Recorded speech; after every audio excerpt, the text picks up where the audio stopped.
tema da minha pregação hoje é autoridade, bênção ou maldição. Não há autoridade que não proceda de Deus, e as autoridades que existem foram por ele instituídas, de modo que aquele que se opõe à autoridade resiste à ordenação de Deus, e os que resistem trarão sobre si mesmos condenação. Porque os magistrados, no caso as autoridades, porque os magistrados não são para temor quando se faz o bem, e sim quando se faz o mal. Queres tu não temer a autoridade? Faz o bem e terás louvor dela. O restante eu vou explicando. É interessante o que Paulo diz aqui, né? Olha, é só você não fazer o que é errado e você não vai ter o que temer. Simples assim. O tema da minha pregação hoje é autoridade, bênção ou maldição. Porque infelizmente no meio cristão nós temos esses dois extremos. Uns fazem da autoridade quase que um Deus, paralelo ao Deus da Escritura. Outros, todavia, diz que toda autoridade é uma praga. Sendo que não é isso que a Bíblia diz. E eu quero aqui, em nome de Jesus, desfazer esses dois extremos. E explicar, segundo a Bíblia, o que representa as autoridades e como eu e você devemos tratá-las. Eu sei que aqui o contexto de Paulo, a princípio ele está aplicando a autoridade secular governamental. Esse é o tema de Romanos capítulo 13, está falando de autoridade governamental. Deputados, governadores, senadores, presidente e por aí vai. Contextualizando para mim e para você hoje. Mas é óbvio que nós podemos pegar esses princípios e aplicar na nossa vida como igreja, o pastor, o líder, os membros. Podemos aplicar na nossa família, o pai, o cabeça, o chefe de família, a mãe e as crianças. Podemos aplicar no seu trabalho, como você deve se portar diante do seu patrão. Aqui Paulo explica tudo para mim e para você. Eu sei que Romanos 13 é um texto não muito diferente de tantos outros, que é muito mal interpretado, por conta desses extremos. Pessoas que vão para um lado ou vão para o outro. Eu quero aqui em nome de Jesus desfazer esses dois equívocos. Porque convenhamos, alguns dizem que o correto é se governar com braço forte a ponto de ter ditadura. Daí as pessoas reconhecem que esse tipo de governo não é correto, não é bíblico.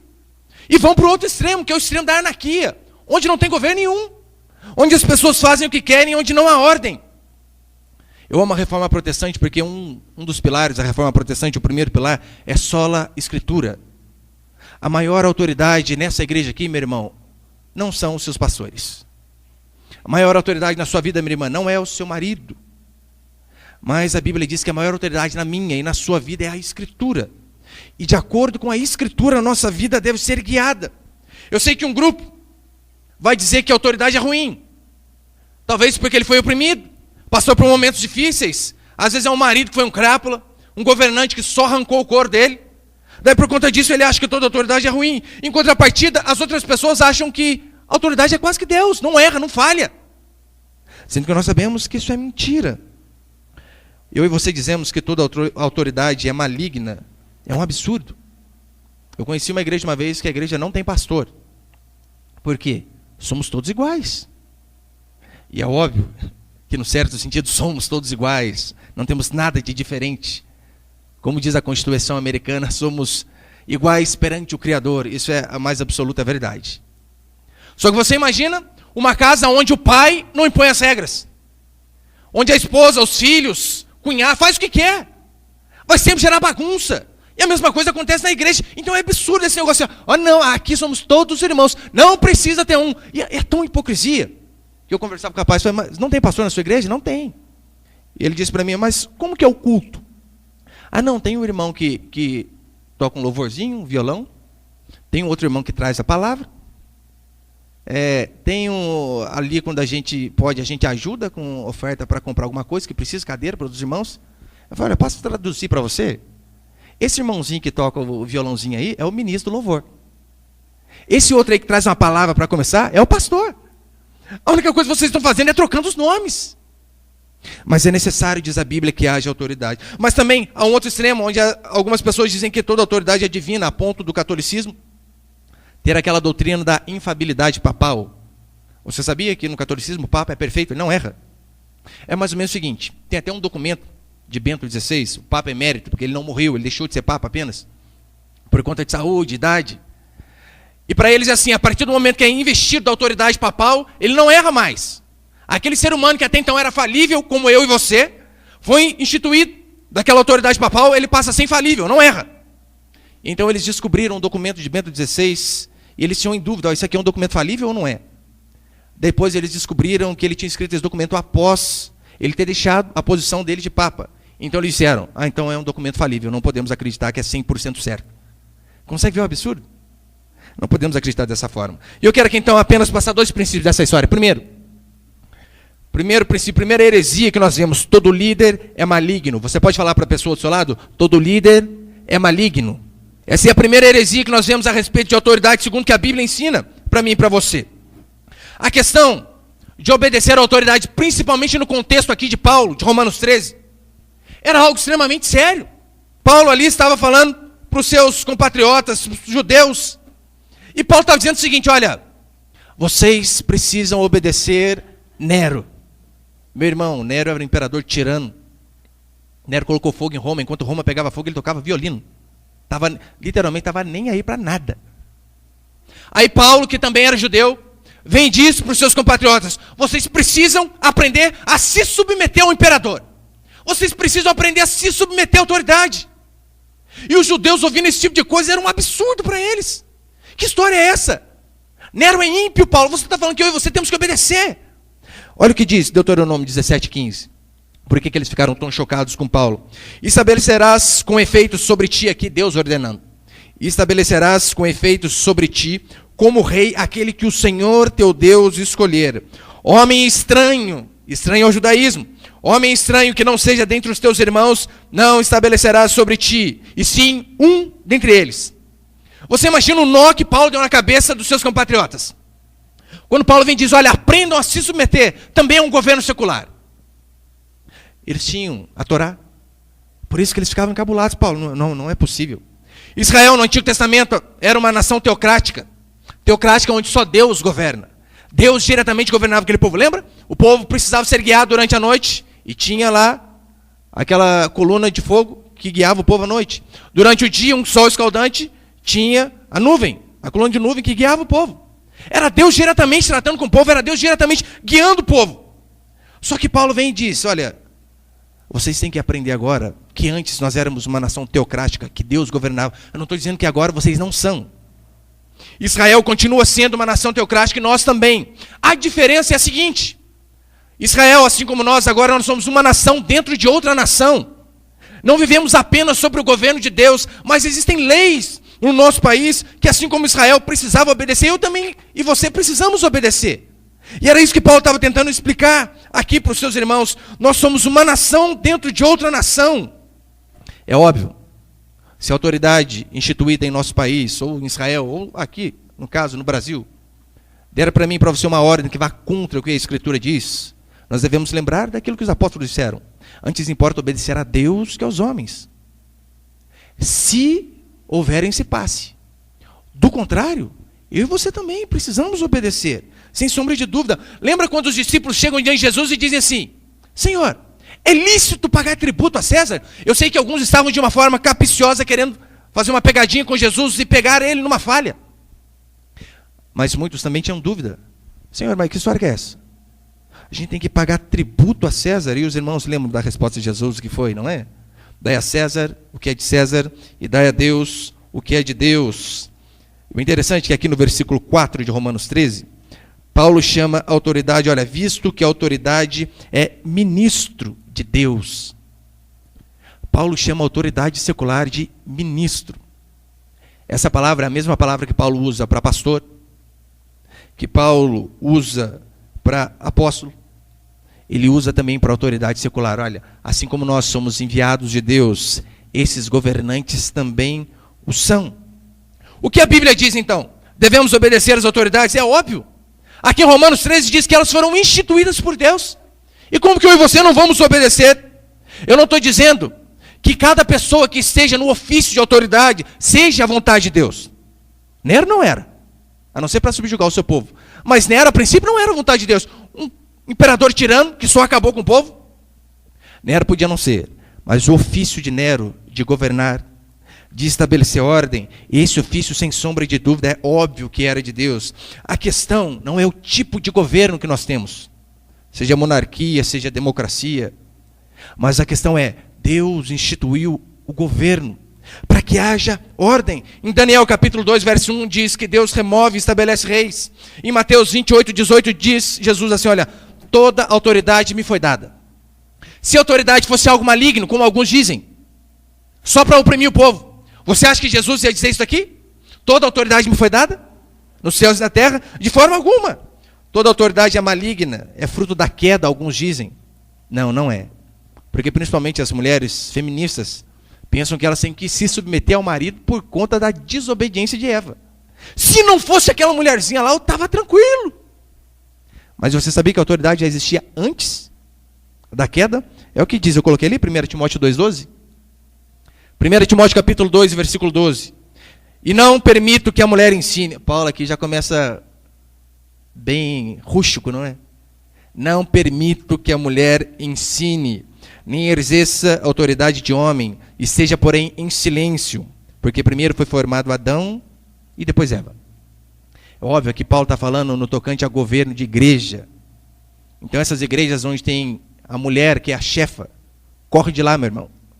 Não, mas ela tem um coração para Deus, mas só não tem o coração da Bíblia.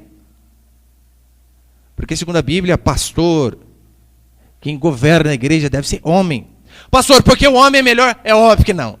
Eu tenho plena convicção que as mulheres são infinitamente mais habilidosas que os homens. Muito mais dons, conseguem fazer muitas mais coisas de uma vez. Se você é irmã, se é casado, você sabe como que é. Se você falar para o seu marido, olha lá o feijão, e cuidado com o leite para não derramar, das duas uma, ou vai derramar o leite ou vai queimar o feijão. Ele não consegue. É muita coisa. Agora olha a mulher. Ela olha os dois, criança no colo, no zap ainda, manda mensagem para a mãe, para ti, papagaio e periquito, e sai comida na hora certa. É óbvio. Aqui Deus não está falando porque o homem é melhor, mas simplesmente por conta desse motivo aqui, olha. Primeiro foi formado Adão e depois Eva. Não é por conta de talentos, não é por conta de preferências, mas simplesmente por uma decisão divina. Deus quis que assim acontecesse. E assim como Ele quis, cabe a mim e a você obedecer. Portanto, você que é esposa, aprenda a jamais desrespeitar o seu marido, a não falar de qualquer jeito com ele, principalmente na frente dos outros. Porque hoje em dia parece que é normal. Fala com o marido de qualquer jeito. Lembra do que Efésios 5:22, Paulo explica. Mulheres, sejam submissas ao seu marido como ao Senhor. Eu não consigo imaginar uma irmã com coração para Deus, dando ordem para Deus. Vai sair logo, Deus, vai. Mas não é assim que muitas esposas tratam o marido? Como se fosse amiguinho de escola. Não erga a voz, minha irmã. Não venha denegrir a imagem do seu marido, nem de brincadeira. Aquelas brincadeirinhas, né? Ele é assim, sabe? Nem de brincadeira. Porque a Bíblia diz que a esposa deve se submeter ao seu marido como ao Senhor. E você que é marido, não deve tolerar esse tipo de coisa. Mas hoje em dia, infelizmente, vivemos uma geração de homem banana. Que literalmente é a história do Simpson. Os irmãos devem ter assistido já aquele desenho, né? É a família cristã de hoje em dia, de muitas famílias cristãs. Onde o esteio da casa, onde a cabeça da casa é a mulher, é a Marge.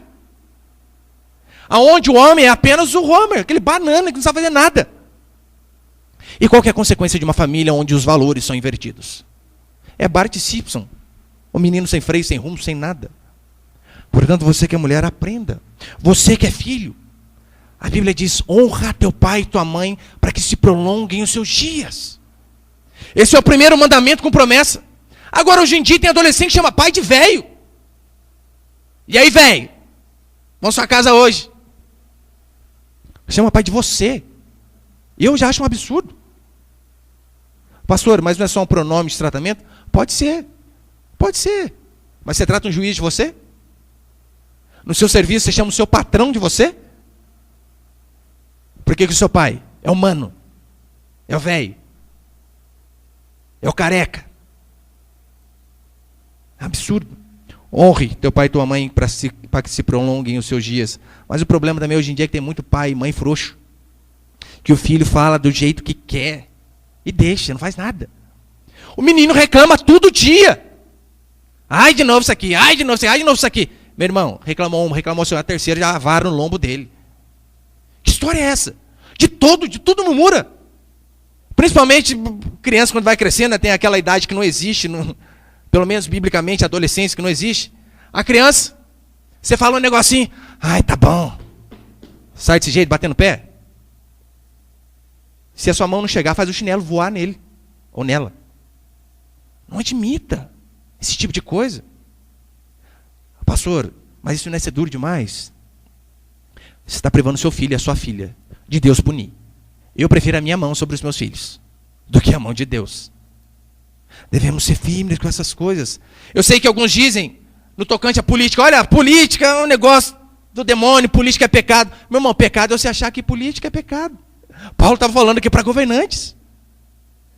Uma vez eu ouvi uma frase de um homem dizendo o seguinte, olha, o mal daqueles que não se interessam por política é que eles vão ser governados por pessoas que se interessam por política.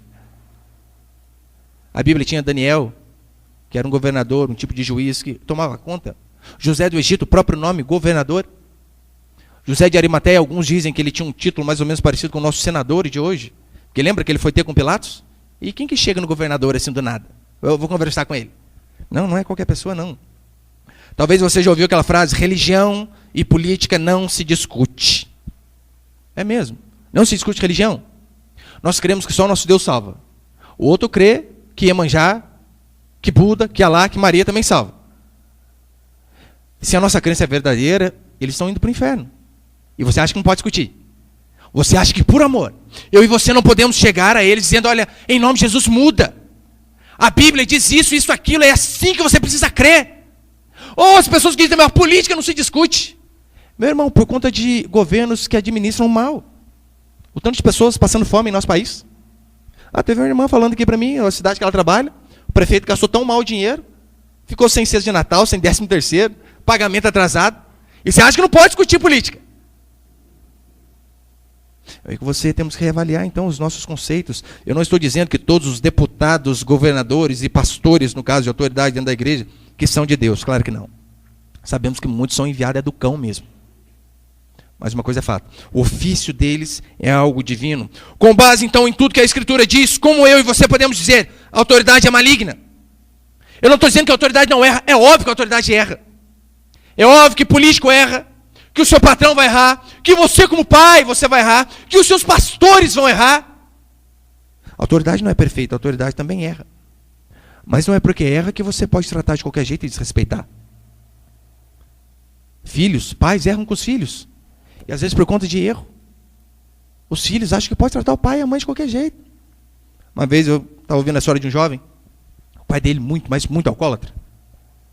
E alcoólatra de as pessoas ligarem para ele dizendo, olha, seu pai está caído não sei na onde. E ele saía para pegar o pai dele e trazer. Saía para pegar o pai dele e trazer várias vezes. E então, ele disse que um dia ele estava com os amigos na frente da casa dele, conversando ali, todos eles. E o pai dele chegou travado de bêbado. Xingando, falando palavrão, fedendo a cachaça. E os amigos deles começaram a olhar para ele, pensando, o que será que ele vai fazer, hein? Normalmente os filhos fazem o quê? Só fazer passar vergonha, sei que e tal, e um monte de coisa.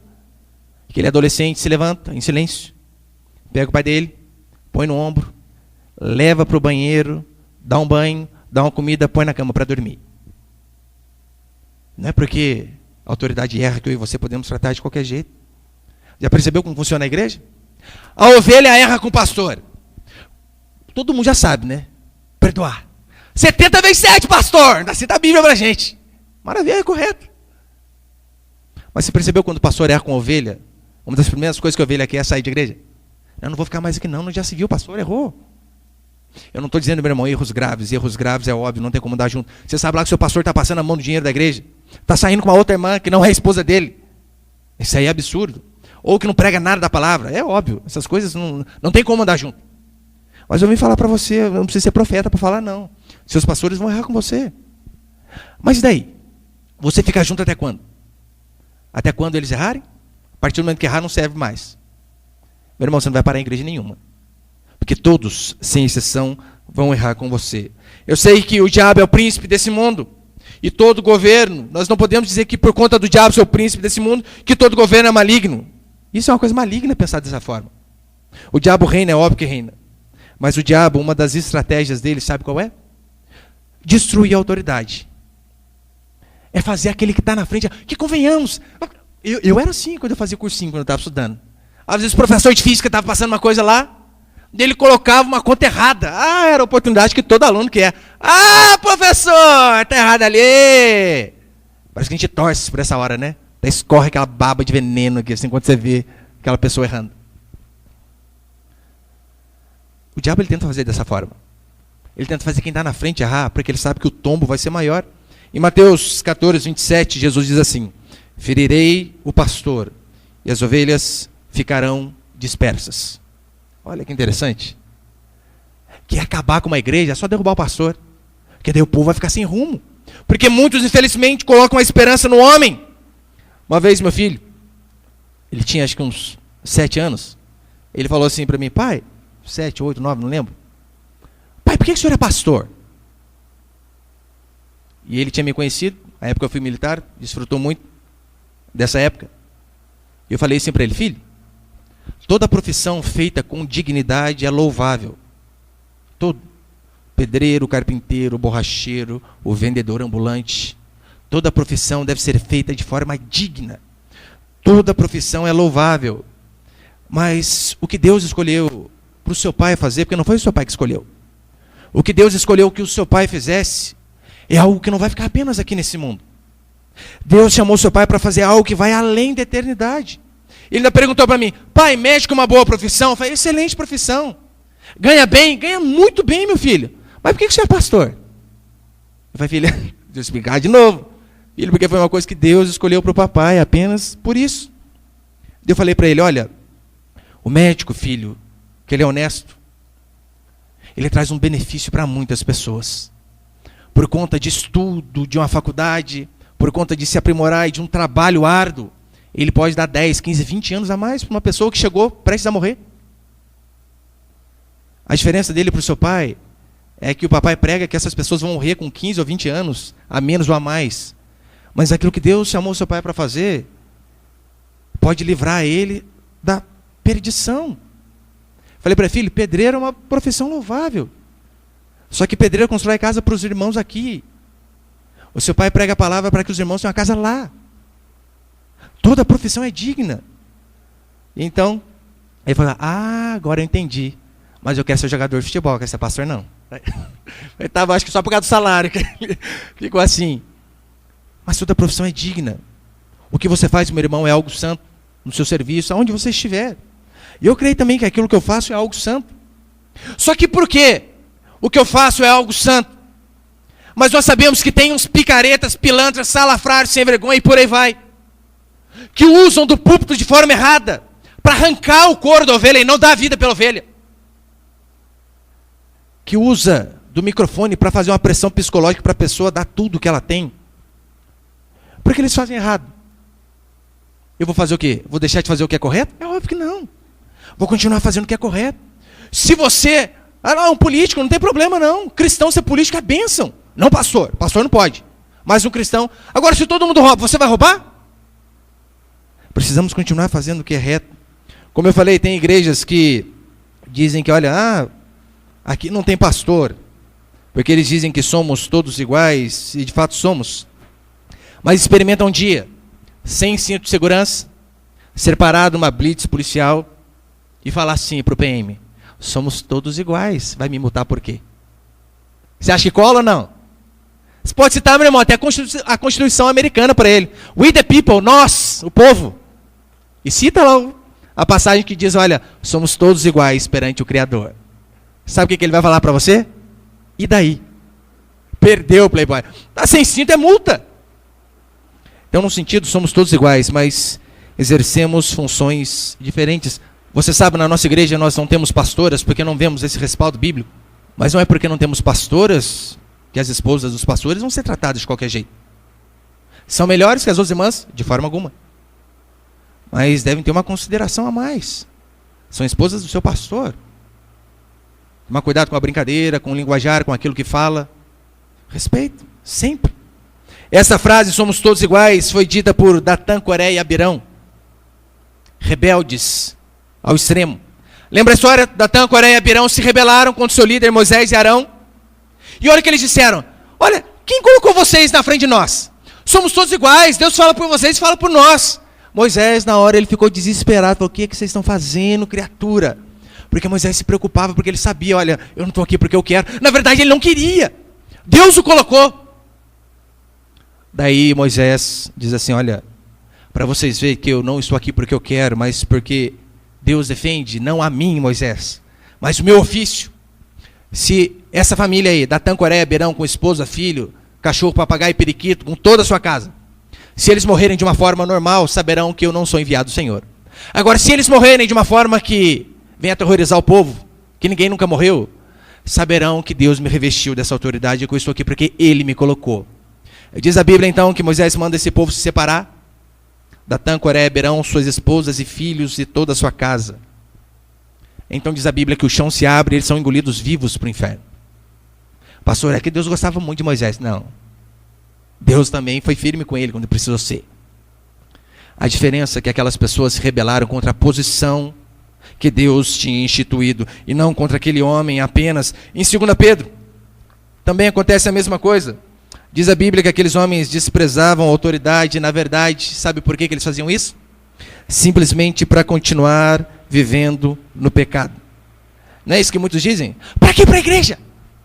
Ah, tem que 10% do meu salário. Isso é muita coisa. O que eu não faço com 10%? Não preciso de igreja. Não preciso de homens.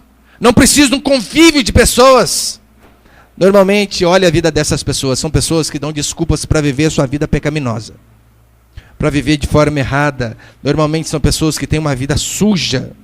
Deus instituiu, meus irmãos, liderança nas igrejas.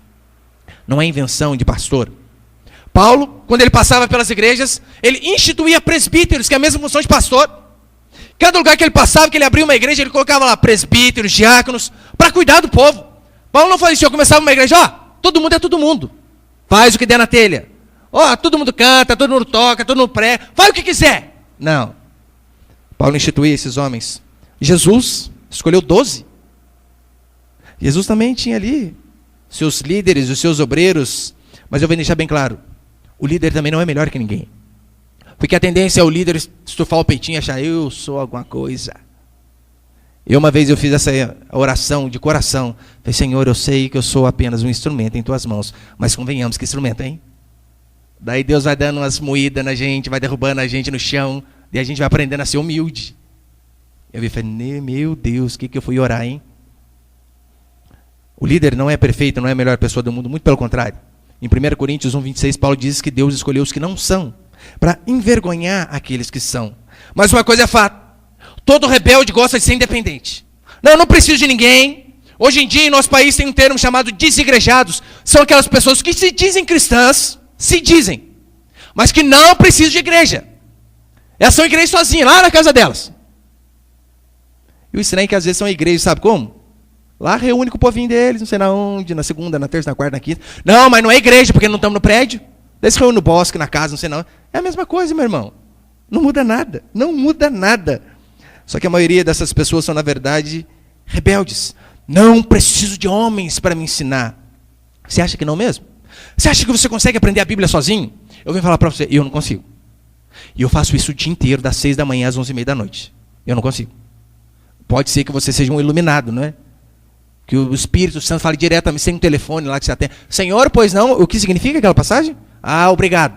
Não sei que você seja assim. Eu não sou. Eu não consigo aprender tudo sozinho. E a ignorância, você fala que você não precisa de igreja, que você não precisa de um pastor para te ensinar. Não precisa de um pastor para te ensinar. Vai ler a Bíblia sozinho, meu irmão. Começa a ler. Eu duvido que você entende. Se você não ler um comentário aqui, um outro ali, ouvir de um outro ali. Mas tá bom, não vamos nem para a Bíblia. Não, você não precisa de homens. Então vai o seguinte, você aprendeu a ler de que jeito? Sozinho? É um dom natural que você aprendeu a ler e escrever? Ou, se eu não me engano, teve um professor que ensinou você? Ora, mas você não precisa de homens? Não, pastor, eu preciso só da Bíblia, não preciso de pastor. Eu já ouvi isso daí. Então faz o seguinte, essa Bíblia aqui foi escrita por homens. E você disse que você não precisa de homens. Então o ideal seria você ir lá no fim do mundo lá, pegar aqueles manuscritos antigos, traduzir tudo do hebraico. E não tem como também, né? Quem que escreveu aqueles manuscritos lá? Foi um homem que escreveu. Então, tá vendo? Não tem para onde você fugir. Nós precisamos sim um do outro sempre. Sabedoria e maturidade é você saber que você não pode fazer tudo sozinho e que você precisa de outros dia a dia. Olha o que diz João capítulo 21. João capítulo 21, verso 18. Tem aí? Aqui Jesus falando para Pedro. Em verdade te digo que quando eras mais moço, tu cingias a ti mesmo e andavas por onde querias. Quando, porém, fores velho, estenderás as mãos e outro te cingirá. Aqui o que Jesus está falando para Pedro é o seguinte: olha, quando você era imaturo na fé, quando você chegou para a igreja cheio do conhecimento, ou achando que sabia alguma coisa, você andava por onde você queria, achando que você não precisava de ninguém. Mas conforme você for amadurecendo, você vai ver que você precisa de outras pessoas para te ajudar, que você não é ninguém sozinho. Quanto mais eu aprendo, mais eu vejo que eu não sei nada. Você acha que eu tomo as decisões tudo sozinho? Tá, de pastor Valmir, vira e mexe, pastor, o que eu faço aqui, o que eu faço ali? Fulano falou assim, como que eu não sei. Tem 20 anos que ele é pastor, eu vou pedir conselho. Você acha que eu vou alugar um prédio de igreja sem consultar ele? Mas de forma alguma. Eu sou muito imaturo, só tenho 31 anos, tenho muito a aprender. Só que não, tem muitos que chegam aqui que acham que sabem tudo, que não precisam de ninguém. Moleque que normalmente é assim, rebelde, não é? Não precisa de ninguém. Meu filho tinha uns 3 aninhos lá, mal sabia andar, tinha uma escadaria para descer. Fui dar a mão para ele e tirou a mão assim, ó. Deixa que eu vou sozinho. Falei, vai. A vontade minha é deixar pranchar com a cara lá no chão. Daí ia ver que não dava conta. Uma vez o meu maior, aprendendo a andar de bicicleta, pai, tira a rodinha. Falei, filho, não está na hora ainda. Pai, tira a rodinha. Falei, não está na hora, menino. Pai, tira. Tirei. Primeiro carro, ele encheu a traseira do carro. Falei que não era para tirar a rodinha, coloquei de novo. Só que, percebeu que é criança que age dessa forma? Adulto não pergunta. Por quê? Como que funciona isso daqui? Sem um pastor, meu irmão, dificilmente você vai conseguir aprender a Bíblia. Eu tenho muita dificuldade, como eu falei para você. Em Juízes, capítulo 17, diz a Bíblia em que houve um tempo onde não havia autoridade. Não tinha quem governasse. Sabe qual era a consequência? Cada um fazia o que dava na telha e era uma bagunça só. Porque se não tem quem dá a direção, a maior parte das rebeldias é por conta de inveja, de não aceitar se submeter. Porque convenhamos, meus irmãos, às vezes é difícil. Você chega na igreja, às vezes, com 40 anos de igreja. Daí o pastor não tem 40, tem 30. É difícil. O primeiro ato de rebeldia foi por conta de inveja. Lúcifer achou, falou, meu Deus, eu sou bom demais. Eu tinha que ser o primeiro. Não, onde já se viu o seu segundo? Isso aí, na maioria das vezes, é para testar a humildade minha e sua. Agora tem gente que chega ontem e já quer sentar na janelinha. Pega o bonde andando, literalmente quer sentar na janelinha. Por quê? Porque acha que sabe mais. Uma vez conversava com um rapaz, muito entendido, pelo menos ele acha que ele era. Muito entendido. Daí ele falou para mim, não, eu quero ficar aqui na igreja. Eu falei, irmão, vai ser uma bênção. Daí veio um culto, veio outro. Foi um pequeno grupo, foi o outro. Eu falei, não, é que Deus me chamou para pregar. Falei, aleluia, mais um. Precisa, viu, irmão? Precisa muito. Eu falei, tá bom. Vai lá no pequeno grupo do irmão lá. Fica um tempo com ele, auxilia ele, corre atrás. E mais cedo ou mais tarde, sua hora vai chegar. Ele estava conversando comigo, ele disse, acho que eu não consigo ir lá não. Eu falei, sabe por quê? Porque você é arrogante. Se submeter ao pastor, até que dá, você sabe que o pastor tem mais conhecimento. Mas é o líder do pequeno grupo que talvez não fez seminário nenhum. Que talvez fale porta torta, subir para cima e descer para baixo. É difícil. Mas aí você já começa a ver o coração da pessoa na onde que está. Muitos querem os privilégios da liderança, mas não querem a responsabilidade, o trabalho. E convenhamos, irmãos, olha, a quem mais é dado, mais é cobrado. É óbvio, tem os privilégios. Tem os churrasquinhos nossos de cada dia. Bênção demais. Só que o povo só quer o churrasco, mas não quer trabalhar um ano inteiro. Cuidando do pequeno grupo, você acha que é fácil, meu irmão? Pergunta para esses líderes aí para você ver. Você acha que eles não têm sentimento, né? Você acha que os irmãos são no pequeno grupo deles, é tudo anjo. Não. Eles têm os problemas deles e têm os problemas dos irmãos. É trabalho. E as pessoas só querem os privilégios, mas não querem a responsabilidade do trabalho. Nós estávamos aqui ontem, festa do Ano Novo. Vocês viram os líderes trabalhando, é óbvio, né? Eu falei para os irmãos, irmãos, olha, primeiro a gente serve todo mundo. Depois que todo mundo comer, vocês comem. Ela falava, estava me falando que o Robinho estava desde a hora do café da tarde reclamando, estava com fome já. Eu falei para ela, irmão, vai primeiro servir o povo, hein? Quer matar ele, ia fazer isso aí, né? Pastor, mas tô morrendo de fome aqui. Não, serve o povo primeiro. Dá trabalho. Por isso que eu olhei, estava até suando frio. Você está passando mal esse irmão, hein? É a fome. Eu sei que é algo pequeno, mas nós fomos chamados para servir.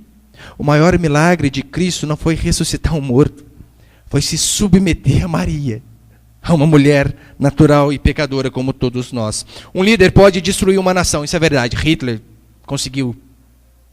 Luiz Inácio Lula da Silva e Dilma também.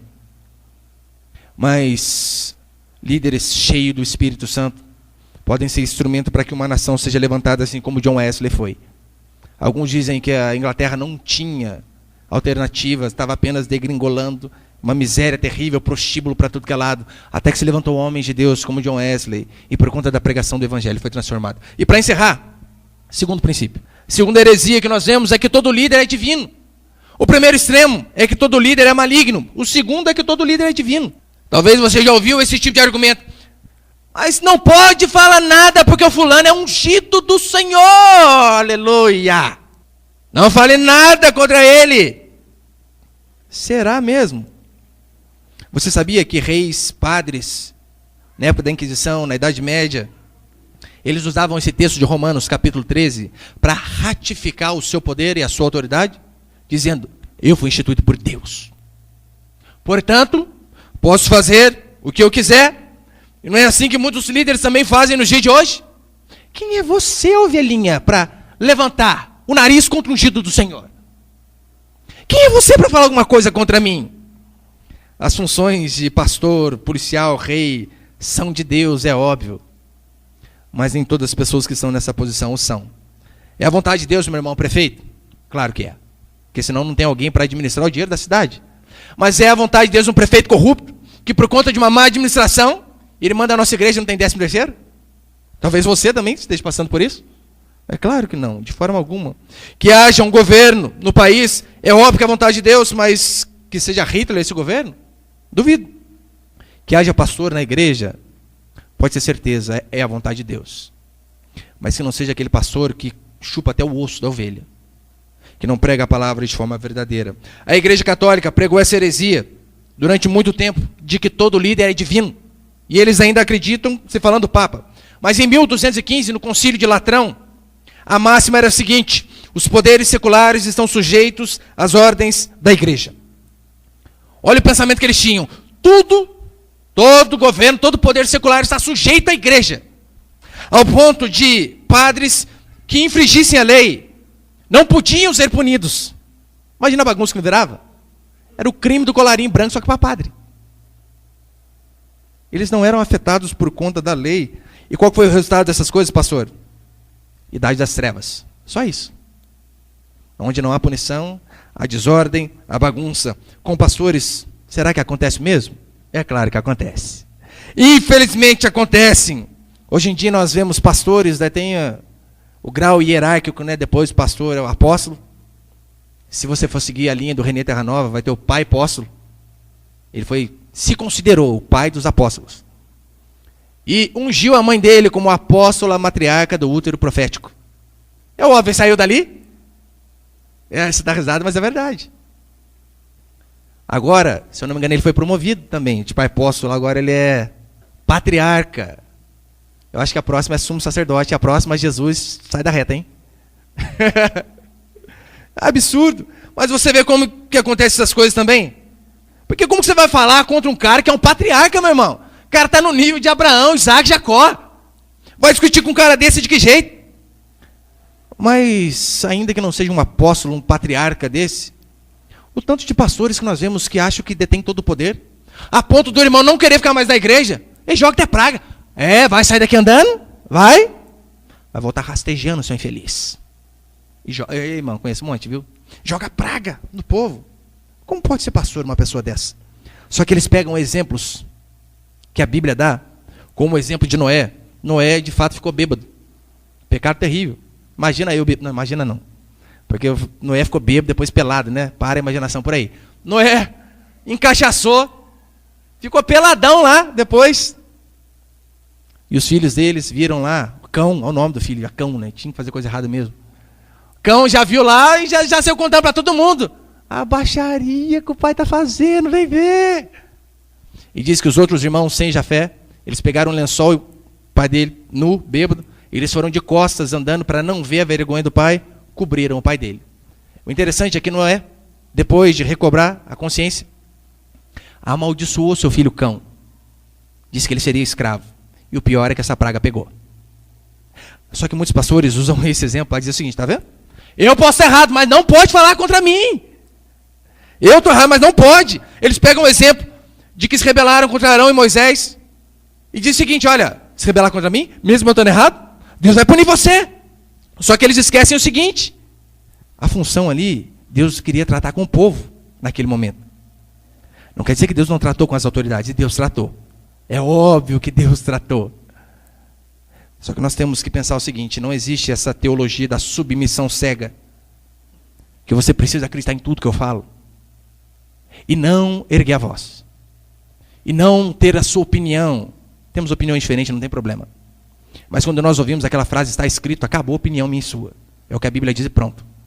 Mas não tem problema ter opinião diferente, não tem problema nenhum. Só que esses homens usam de forma errada essas passagens e acham que são infalíveis. Mas ali estava sendo tratado a rebeldia do povo, o pecado dos líderes foi tratado mais adiante. E eu venho falar para você, é óbvio que o pecado dos líderes é tratado e muito. Que Jesus mesmo diz, a quem mais é dado, mais é cobrado. Olha a diferença de Davi e Saul. Davi honrou Saul mesmo sendo perseguido. Saul tentou matar ele várias vezes. Irmão, eu nunca tentei matar você. Espero nunca tentar. Agora você imagina, eu vivo perseguindo você, tentando acabar com você, e mesmo você vem no culto? Você vem à igreja? Davi era assim. Saul perseguindo ele, mesmo assim, ele honrou, mesmo sendo ameaçado de morte. Temos que honrar sempre, mesmo quando a autoridade erra. Mas permanecer quando a autoridade está errando, não. Davi honrava. Só que eu ficar perto desse cara que é para ele tentar me matar, de jeito nenhum. Era ele no Polo Norte, Davi lá no Polo Sul. E é isso que eu e você também devemos fazer. Davi honrou, mas fugiu. E assim também deve ser na igreja. Daí você está numa igreja lá, onde não é pregada a palavra de Deus. Só prosperidade, cura, essas coisas aí. Isso é palavra, mas não é toda a palavra. Mas não é pregada a palavra de Deus. Daí você pensa, eu não posso sair daqui. Por quê? Porque Deus me colocou aqui. É mesmo. Você não deve desonrar. Assim como Davi. Mas permanecer no erro, não. Permanecer enquanto nós vemos a pessoa continuando errando, não. Faça como Davi, honre, mas fuja. Cite 1 Samuel, eu coloquei 1 Samuel 16:1 ali ou não? Acho que não. Em 1 Samuel 16:1 diz que Deus tinha rejeitado Saul. Eu falei, não, eu não quero mais Saul como rei. Quero outro, quero Davi. Só que Samuel ficou com pena. Eu falei, não, Senhor, Saul lá, bonzinho, gente boa. Daí Deus xinga o profeta. Eu o rejeitei? Por que você quer continuar com ele? Não é assim que acontece? Deus rejeita um monte de pastores aí, só que o povo quer continuar junto o tempo todo. Queremos tanto honrar uns homens que às vezes acabamos desonrando a Deus. E não tem essa historinha, meu irmão. Olha, Deus conhece o meu coração. Daí está lá, o cara é um picareta, um pilantra sem vergonha, não tem caráter nenhum, e você, Deus conhece o meu coração. Não. A Bíblia diz que um cego guiando outro cego, ambos cairão no barranco. Então, e você precisamos saber quem nós seguimos. Não ame mais o seu pastor do que o seu Deus. Essa é uma teologia absurda de que homens são inquestionáveis. Já estou encerrando. Os homens que se levantaram contra tiranos como Hitler, você acha que eles pecaram? É óbvio que não. Eles fizeram o que era correto. Hitler matou 6 milhões de judeus, extirpados, tratados como porco. Se nós vemos um político administrando mal o nosso dinheiro, que o dinheiro que eles têm é nosso, nós não podemos pedir impeachment? É claro que podemos. É um dever meu e seu. Deus mesmo levantou vários homens para confrontar os líderes. Em Juízes, Deus levantou Eude para confrontar o rei Eglon e matar o rei dos Moabitas. Que coisa, hein? Levantou um homem e falou, vai, mata ele que está fazendo mal danado para o povo. Os profetas também, Deus levantou muitos homens. Eu coloquei Jeremias ali. Jeremias capítulo 1, verso 18. Olha que texto interessante. Eis que hoje te põe por cidade, Deus falando para o seu profeta, eis que hoje te põe por cidade fortificada, por coluna de ferro e por muros de bronze, contra todo o país, contra os reis de Judá, contra os seus príncipes e contra os seus sacerdotes e contra o seu povo. Era por isso que Jeremias era conhecido como galo de briga. Homem de briga. Por quê? Porque ele era brigão? Não. Deus o instituiu dizendo, olha, se levante contra esse povo que está fazendo o que é errado. E não os tolere. Nenhuma autoridade é maior que a lei. Deus, que é o legislador, ele não quebra a lei? Por que eu e você vamos quebrar? Esse dia eu conversava com um rapaz, ele dizendo, estou numa igreja lá. Tinha mais de uma pastora até na igreja. E era elas que governavam, sem marido, sem nada, só elas. E ele disse para mim, pastor, eu estou vendo que tem umas coisas erradas lá, não sei se eu continuo lá. E começou a explicar umas coisas bem cabeludas. Falei, irmão, você é corajoso continuar lá, hein? Só que daí ele falou para mim o seguinte, não, até o fato de ser pastor eu tolerei. Não tem problema não. Eu falei, meu irmão, você está santo demais, hein? Paulo condenou e você tolera. Alguém está errado. Ou você, ou o apóstolo. Mas nós vemos que Deus mesmo levanta esses homens e que todos estão debaixo da lei. Até no nosso país, você sabia que assim, a maior autoridade do nosso país não é o presidente. A maior autoridade no nosso país é a Constituição. Nem o presidente pode passar por cima dela. Tinha um instrutor meu do quartel, ele era segurança de autoridade, e ele deu esse curso para a gente. Ele dizia que uma vez ele estava de serviço, final de ano, quem foi militar sabe, não tem essa, final de ano caiu, os caras vai. Ele está lá dia 31, todo mundo com a família, e ele, segurança presidencial. O próprio presidente chegou nele e disse o seguinte, sargento, pode ir embora, vai lá para sua família e volta só dia 2. E ele disse assim, sim senhor, excelência. O presidente virou as costas e ele continuou ali. Porque ele sabia que a segurança presidencial é algo institucional. Nem o presidente pode estar acima dela. Então não obedeceu. Honrou, mas continuou obedecendo a Constituição, que era maior que o presidente. Agora, por que Cristo morreu numa cruz? Se Deus pudesse quebrar a lei. O salário do pecado é morte. Mas Deus fez seu filho morrer para que a lei não fosse quebrada. Agora nós não queremos quebrar o tempo todo. Não importa o que o ministro faz, por sua fé, por sua submissão, eu serei abençoado. Isso é um engano, meu irmão. Você precisa saber quem você está seguindo, porque um cego guiando o cego, ambos cairão no barranco. Para encerrar, olha o que diz Isaías, capítulo 9, verso 16. Porque os guias deste povo são enganadores, e os que por eles são dirigidos serão devorados. Olha que coisa. Os guias do povo são enganadores. Mas o que importa é o coração das ovelhas. O que importa é o que você sente no seu coração. Faz o que é correto. É isso? Não. Os guias deste povo são enganadores e os que por eles são dirigidos são devorados. Jonas foi um profeta e ele pecou. Lembra? Jonas pecou. Desobedeceu a Deus. E por conta do pecado dele, ali no barco, todo o barco sofreu. Se não fosse ele enxutado para fora, provavelmente todos teriam morrido. Todos pagaram, todos escolheram a tempestade por conta do pecado de um homem. Daí está lá, o seu líder, seu pastor, não tem nada de caráter. E você pensa que é normal você continuar se alimentando disso daí. Acho que isso não vai ter um peso espiritualmente na sua vida. 1 Crônicas 12, 18. Em contrapartida, se você tem líderes que são homens de Deus, líderes que eu falo não só pastores, não, o seu líder de pequeno grupo, meu irmão. Se ele está lá, pode ter certeza. É porque no mínimo ele é alguém de caráter. É porque a sua família, no mínimo, é uma família de caráter. Tem falhas assim como você. Mas, se eu e você temos líderes que são homens de Deus de fato, eu e você devemos honrar e amar o tempo todo, assim como diz em 1 Crônicas 12, 18. Entrou o Espírito em Amassai, o Espírito Santo entrou em Amassai, um dos valentes de Davi. E sabe o que ele disse? Somos teus, ó Davi. Que coisa! Disse isso para um homem. Ele foi cheio do Espírito Santo e olha o que ele disse. Somos teus, ó Davi. O que você quiser, nós vamos fazer. Nós vemos que você é um homem segundo o coração de Deus. Você tem falha, assim como nós.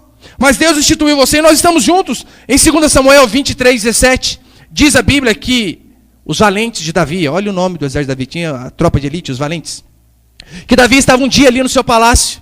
E Davi, ele só mencionou o seguinte: ai, que saudade de tomar água lá do poço de Belém. Não falou para ninguém, só esboçou a ideia ao ar. Diz a Bíblia que esses homens, e outra coisa, a cidade deles estavam sitiadas pelo exército inimigo, que por conta da fidelidade que eles tinham ao rei, pelo rei ser alguém de caráter, alguém correto, instituído por Deus, eles saíram, arriscaram as suas vidas, foram lá no poço de Belém, buscar água e trazer para Davi. É só para você ver a questão da submissão desses homens, quando o líder era alguém de caráter. A Universal não é padrão para nós, de forma alguma, mas uma vez eu vi uma cena tão interessante naquela igreja. O bispo estava pregando e tinha acabado a água dele. E ele foi olhar assim e acabou. A hora que ele falou que ele precisava de água, levantou uns 30 de uma vez. Foi uma correria para pegar o copo para ver quem trazia água para o homem. Imagina a igreja quando for assim, hein? Que nível chegaremos? Pastor, você puxa saco? Não. Eu acho que isso é honrar aqueles que Deus tem instituído como guias na minha e na sua vida. O pastor, é óbvio, deve dar a sua vida pelas ovelhas. Essa é a função do pastor. Mas a ovelha também tem que aprender que ela também precisa dar a vida pelo pastor. Isso também é correto. É só assim que eu e você avançaremos como igreja. 2 Crônicas 20:20 diz assim: crede no Senhor o vosso Deus e estareis seguros. Crede nos seus profetas e prosperareis. Crede em Deus para trazer segurança. Mas crede naqueles que Deus tem instituído para guiar o seu povo. E a certeza é de prosperidade. Amém, meus irmãos? Você pode ficar de pé por um instante, por favor?